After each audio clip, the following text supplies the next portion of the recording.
Today's reading is from 1 Thessalonians chapter 4, and we're reading from verse 3 to verse 8.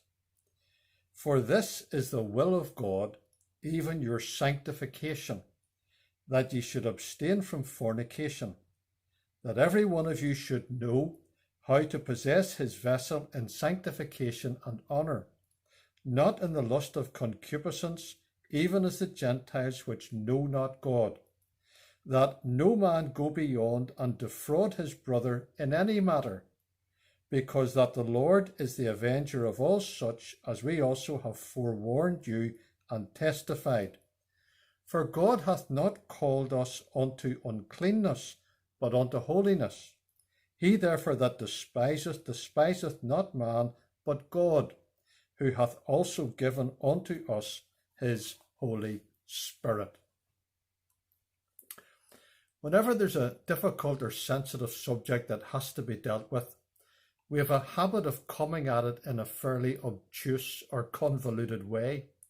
Sometimes it is so obscure that it's virtually impossible to figure out what is actually being said.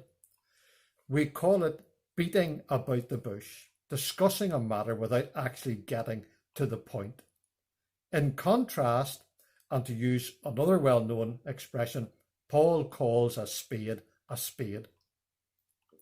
We might have wondered what exactly Paul meant when he referred to being unblameable in holiness in verse 12 of chapter 3, and even to what he meant by to walk and to please God in verse 1 of this chapter.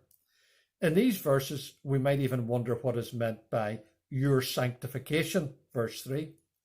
Paul leaves us in no doubt in these verses. He identifies sinful acts in verse 3, sinful thoughts in verse 5, and sinful habits in verse 7. The things that Paul mentions characterize the world around us, and they can very easily infiltrate into our hearts as well.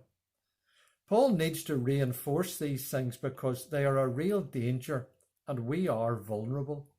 Perhaps the reason why we skirt around such subjects is actually because we recognize our own frailty and even our own failings.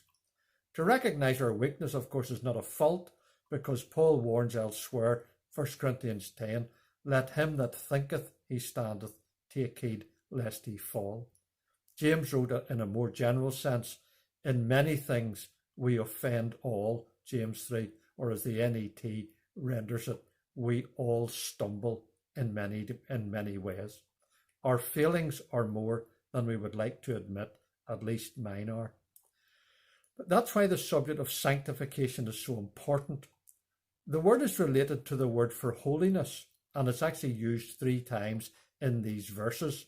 It's used in verse 3, again in verse 4, and then on the third occasion in verse 7, it's actually translated as holiness. What it really means is being set apart or reserved for a particular use or for someone's particular use. Years ago, most of the households would have had a china cabinet where all the best china was kept. On an everyday basis, the ordinary crockery was used, but on special occasions or for special visitors, the best china was brought out. It had been set apart in the cabinet for special service. And that is what God has done with us. When we were saved, God sanctified us positionally. In other words, he took us for himself. Peter refers to sanctification of the Spirit in his first letter, chapter 1. But we all know from our experience of life that we need to work at sanctification in a very practical way. Being holy doesn't just happen to us. And in these verses, that is what Paul is exhorting the Thessalonians. He has marital fidelity, particularly in mind, but it is very necessary in every walk of life. And that is where we can so often feel condemned. In the next verses, Paul writes of other areas of life that we need to give attention to.